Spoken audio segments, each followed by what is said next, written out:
જય ગિરનારી, ઓમ નમો નારાયણ। ગરબા ગિરનારની આ પવિત્ર ગોદમાં આવતીકાલે એટલે કે કારતક સુદ એકાદશીના દિવસે 1લી તારીખે ગિરનારની જે પરિક્રમા શરૂ થવાના ગણતરીના કલાકો બાકી છે, ત્યારે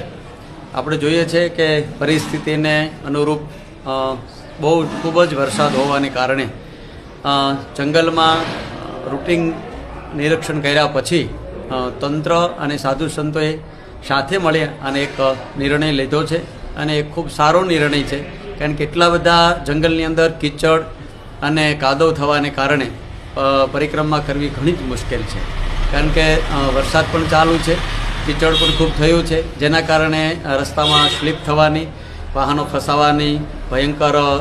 પરિસ્થિતિ હોવાને કારણે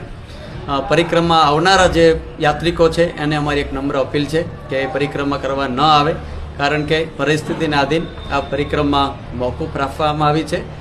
અને પ્રતિકાત્મકે આપણી પરંપરા જળવાઈ રહે એ માટે થઈને સ્થાનિક 5-25 સાધુ સંતો જ ગિરનારની પરિક્રમા કરી અને આપણી પરંપરાને જાળવી રાખશે। બાકી આવનાર યાત્રિકોએ, શ્રદ્ધાળુઓએ પરિક્રમા કરવા ન આવવું એવી અમારી ખાસ અપીલ છે। આપ પણ જ્યાં છો ત્યાં જ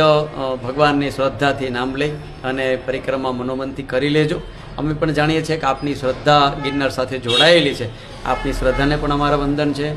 આપની શ્રદ્ધાને પણ ખૂબ અમે અભિનંદન આપીએ છીએ, પણ પરિસ્થિતિને આધીન થઈ અને આ પરિક્રમા આપણે મોકૂફ રાખી છે, તો દરેક આવનાર યાત્રિકોએ પરિક્રમા કરવા ન આવે એવી અમારી અપીલ છે। જય ગિરનારી, ઓમ નમો નારાયણ।